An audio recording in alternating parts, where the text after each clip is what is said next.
আসসালামু আলাইকুম সুপ্রিয় ষষ্ঠ শ্রেণীর শিক্ষার্থী ভাই বোনেরা, আশা করি তোমরা সকলেই ভালো আছো। তোমাদের ষষ্ঠ থেকে নবম শ্রেণীর ষান্মাসিক সামষ্টিক মূল্যায়নের নির্ধারিত সিলেবাস সংক্রান্ত যে নির্দেশনা প্রেরণ করা হয়েছে বোর্ড কর্তৃক, আমি তোমাদের সেই নির্দেশনাটাই দেখানোর চেষ্টা করব। আমি তোমাদেরকে পুরো সামগ্রিক এই বিষয়টা যদি না পারে সংক্ষেপে যদি তোমাদেরকে বলি, মূলত তোমাদের এই যে অর্ধবার্ষিক বা ষান্মাসিক সামষ্টিক মূল্যায়নের জন্য তোমাকে কতটুকু অংশ পড়তে হবে সেই পেজ নাম্বারগুলো তারা এখানে নির্দিষ্ট করে দিয়েছে। অর্থাৎ তুমি ষষ্ঠ শ্রেণীতে পড়ো, তুমি ষষ্ঠ শ্রেণীর বাংলা বইটি প্রথম পাঠ্যপুস্তকের শুরু থেকে 61 পৃষ্ঠা পর্যন্ত, এটা হবে তোমার অর্ধবার্ষিক পরীক্ষা, অর্থাৎ ষান্মাসিক সামষ্টিক মূল্যায়ন যেটা সেটা।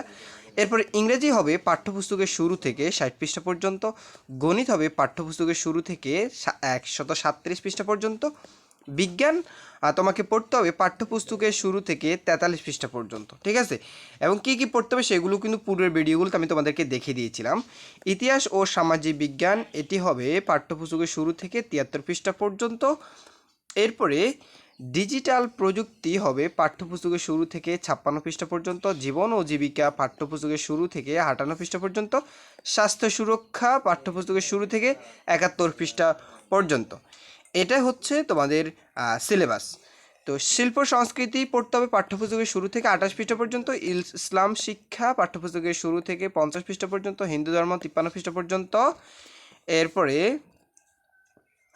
খ্রিস্টান ধর্ম হচ্ছে 62 পৃষ্ঠা পর্যন্ত, বৌদ্ধ ধর্ম হচ্ছে 53 পৃষ্ঠা পর্যন্ত।